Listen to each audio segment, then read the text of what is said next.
Assalamualaikum warahmatullahi wabarakatuh. Perkenalkan, nama saya Agung Chandra dengan NIM 101240067. Di sini saya akan menjelaskan tentang pengarahan dan pengembangan organisasi kewirausahaan dan pengawasan dalam kewirausahaan. Yang pertama yang saya akan bahas yaitu ada pengarahan dan pengembangan organisasi kewirausahaan. Hal yang pertama yang akan saya bahas yaitu ada pengarahan dan pengembangan organisasi kewirausahaan. Fungsi manajemen meliputi perencanaan, pengorganisasian, pengarahan, dan pengendalian. Dalam konteks pengarahan, manajer bertugas menggerakkan orang lain untuk mencapai tujuan melalui motivasi, komunikasi, perubahan organisasi, dan penyelesaian konflik. Motivasi merupakan dorongan internal atau motif yang mendorong individu untuk bertindak. Dalam konteks kerja, motivasi menciptakan semangat kerja dan dipengaruhi oleh berbagai faktor seperti atasan, rekan kerja, fasilitas, kebijakan imbalan, jenis pekerjaan, dan tantangan. Insentif berperan sebagai alat motivasi yang menimbulkan dorongan dan bertindak kemampuan manajer. Dalam motivasi, bawahan akan menentukan efektivitas kepemimpinan dan pencapaian prestasi kerja. Tingkat prestasi seseorang dipengaruhi oleh motivasi, kemampuan, persepsi, peranan, atau pemahaman atas perannya dalam mencapai tujuan. Motivasi sendiri memiliki sinonim seperti kebutuhan, keinginan, dorongan, yang semuanya mengarah pada pencapaian tujuan melalui perilaku. Terdapat 3 model teori motivasi organisasi. Yang pertama ada model tradisional, itu fokus pada insentif material atau uang. Yang kedua ada model hubungan manusiawi, menekankan hubungan sosial dan pengakuan individu. Ketiga ada model sumber daya manusia, itu berfokus pada pemberdayaan, tanggung jawab, dan makna dalam pekerjaan. Poin yang kedua ada pengarahan organisasi melalui komunikasi. Komunikasi adalah proses penyampaian dan pertukaran informasi atau gagasan antar individu yang sangat penting dalam keberhasilan manajemen dan kewirausahaan. Komunikasi yang efektif menuntut pemimpin atau kewirausahawan memahami baik komunikasi antar pribadi maupun komunikasi dalam organisasi. Di sini ada fungsi komunikasi, itu fungsi kontrol, mengendalikan perilaku anggota melalui sistem hierarki atau pedoman organisasi. Yang kedua ada fungsi motivasi, memacu kinerja individu dengan memberikan arahan dan umpan balik. Ketiga ada fungsi informasi, menyediakan data dan fakta untuk mendukung pengambilan keputusan. Ada proses komunikasi, berdasarkan model Shannon and Weaver. Proses komunikasi terdiri dari beberapa unsur. Yang pertama ada sumber informasi, asal ide atau pesan dari pengirim. Yang kedua ada transmisi, encoding, pengubahan ide menjadi simbol atau bahasa untuk dikirim. Ketiga ada kebisingan atau noise, gangguan selama transmisi seperti distorsi pesan, kesalahan bahasa, atau perbedaan persepsi. Keempat ada penerimaan atau decoding, individu yang menerima dan menafsirkan pesan. Keberhasilan komunikasi sangat bergantung pada seberapa baik pesan yang dikodekan, disampaikan, dan dimaknai oleh penerima.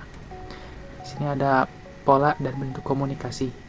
Menurut Sulistiani dan Rosidah tahun 2009, bentuk komunikasi organisasi dibagi menjadi 3. Yang pertama itu komunikasi formal, terjadi melalui jalur resmi yang ditetapkan organisasi, umumnya terkait pelaksanaan tugas, laporan, perintah, dan pengumuman.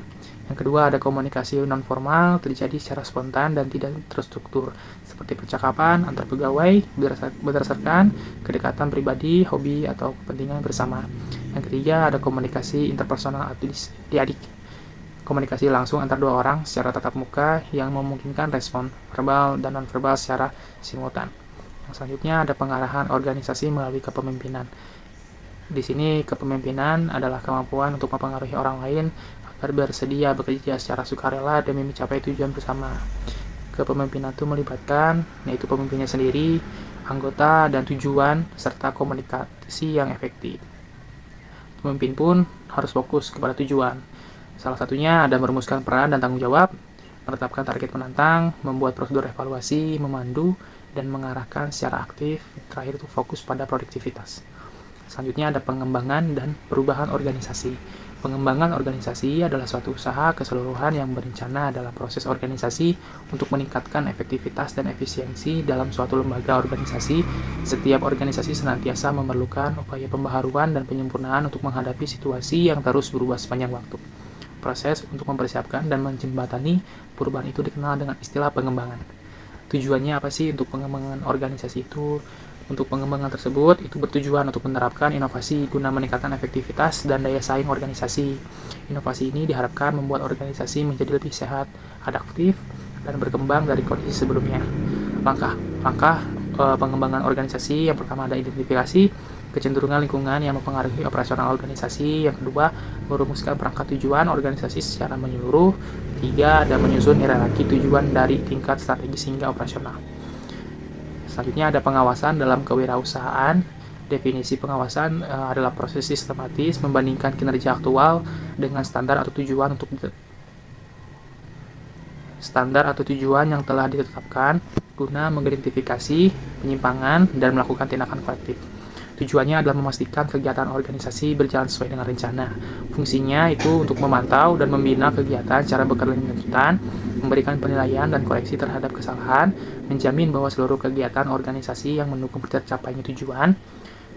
Pengawasan yang erat kaitannya dengan evaluasi, itu penilaiannya berdasarkan kriteria objektif dan bertanggung jawab.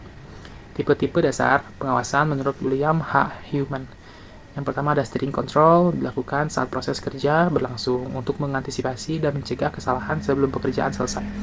Kedua ada yes no control, bersifat uji kelayakan apakah proses boleh dilanjutkan atau tidak, banyak digunakan dalam produksi dan proyek vital.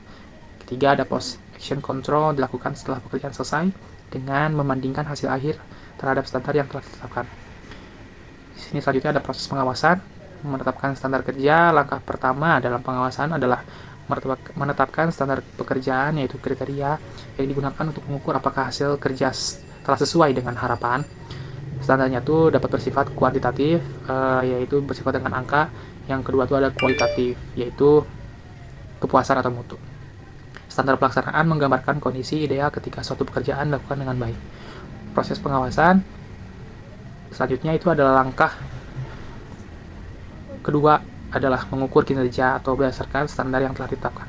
Pengukur ini membantu mengidentifikasi penyimpangan dan perbaikan yang diperlukan.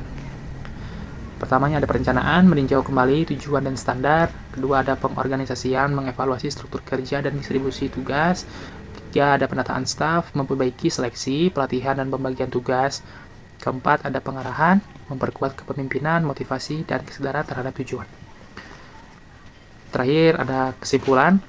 Pengarahan dan pengembangan adalah fondasi penting dalam menciptakan organisasi kewirausahaan yang efektif, adaptif, dan berkelanjutan. Melalui kepemimpinan yang inspiratif, komunikasi yang jelas, motivasi yang tepat, serta kemampuan menghadapi perubahan, tipe-tipe pengawasan seperti steering control, yes no control, dan post action control memungkinkan wirausahawan untuk bertindak cepat dan tepat dalam mengelola sumber daya. Dengan alat-alat pengawasan seperti manajemen, pengecualian, analisis rasio, dan penganggaran, wirausahawan dapat mengidentifikasi kelebihan dan kekurangan organisasi, serta memastikan efisiensi dan efektivitas strategi yang dijalankan. Oke, cukup sekian yang bisa saya jelaskan. Terima kasih atas perhatiannya. Assalamualaikum warahmatullahi wabarakatuh.